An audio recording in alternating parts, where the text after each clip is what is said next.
Welcome to Pinchoo kitchen. आज मी खमंग तोंडाला चव येणारी नाश्त्याची रेसिपी शेअर करत आहे तुमच्यासोबत। 1 वाटी बारीक रवा आणि त्याच वाटीने 1 वाटी बेसन घ्यायचं आहे।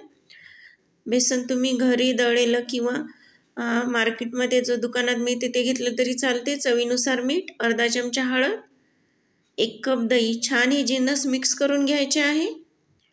ज्या वाटीने रवा घेतला त्या वाटीने पाणी घेतलेलं आहे। थोडं थोडं करून छान आता मिक्स करायचं। एकदा टाकलं असतात गिठोळ्या पकडते आणि थोडं थोडं टाकलं असतात छान मिक्स होते बॅटर। 1 वाटी पाणी टाकलेलं आहे त्याच्यात थोडं थोडं करून। बघा असं घट्ट झालं। अजून पुन्हा थोडंसं पाणी टाकत आहे। 1 वाटी आणि थोडंसं पाणी झालेलं आहे पूर्ण मिळून। मी सांगितलं त्याचप्रमाणे भिजून घ्यायचं आहे आणि आता 10 मिनिट रेस्ट करायला ठेवून देऊया आपण। छान मुरेल ते आपलं बॅटर।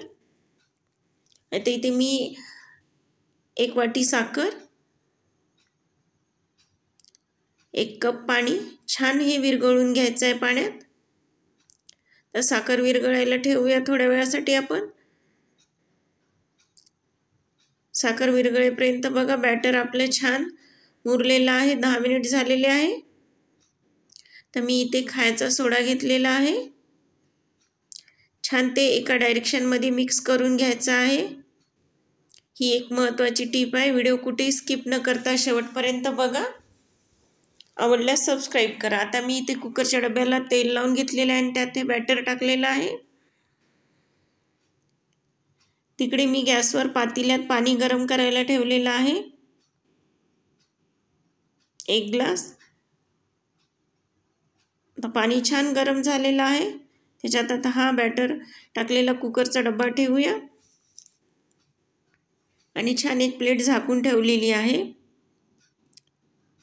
10 ते 12 मिनिटानंतर उघडून बघितलं तर बघा किती छान आपलं ढोकळ्याचं स्टीम झालेलं आहे। सुरी टाकली असतात कुठेही सुरीला चिटकलं नाही। आता काढून घेऊया डब्बा आपण। आता हे थंड होण्यासाठी ठेवूया काढून आपण। तोपर्यंत तडकाची तयारी करूया। गॅसवर कढई ठेवलेली आहे मी। 2 चमचे तेल टाकलं आणि 1 चमचा मोहरी छान तेलात तडतडली आहे। 3 हिरव्या मिरच्या छान फ्राय करून घेऊया। अर्धा चमचा जिरं टाकलेलं आहे। छान आता आपल्या तडक्याला सुगंध येत आहे आणि कढीपत्त्याची पाने टाकली मी 10 ते 12, त्यामुळे अजून जास्त सुगंध येतो। एकदम परफेक्ट आपला तडका बसलेला आहे। आवडल्यास सबस्क्राईब करा आणि बेल आयकॉनचं बटन प्रेस करायला विसरू नका, जेणेकरून मी नवीन व्हिडिओ अपलोड करेल ना त्याचे नोटिफिकेशन तुमच्यापर्यंत येत राहील। आता छान आपलं हे स्टीम झालेलं ढोकळ्याचं थंड झालेलं आहे। आता सुरीच्या साहाय्याने मी छान कडा सोडून घेतल्या।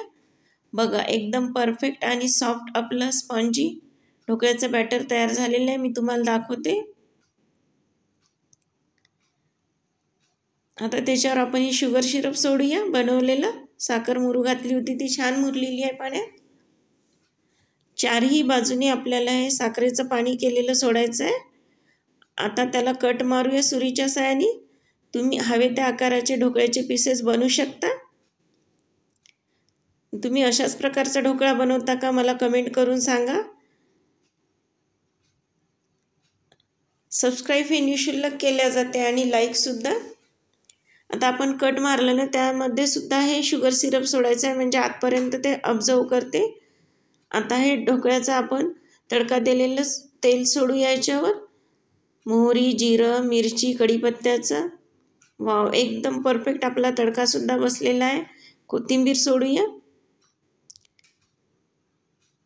बघा किती छान स्पॉन्जी झालेलं आहे, बघू शकता तुम्ही।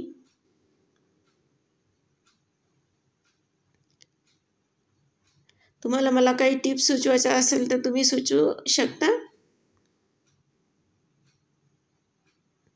एकदम परफेक्ट आपला ढोकळा ही रेसिपी तयार झालेली आहे। छान याला विकतच्या ढोकळ्यासारखीच अशी टेस्ट येते, हॉटेलमध्ये जशी मिळते तशी। तुम्हाला ही रेसिपी कशी वाटली मला नक्की कमेंट करून सांगा। लाईक करा आणि सबस्क्राईब करा। लाईक आणि सबस्क्राईब हे निःशुल्क केले जाते। Thank you.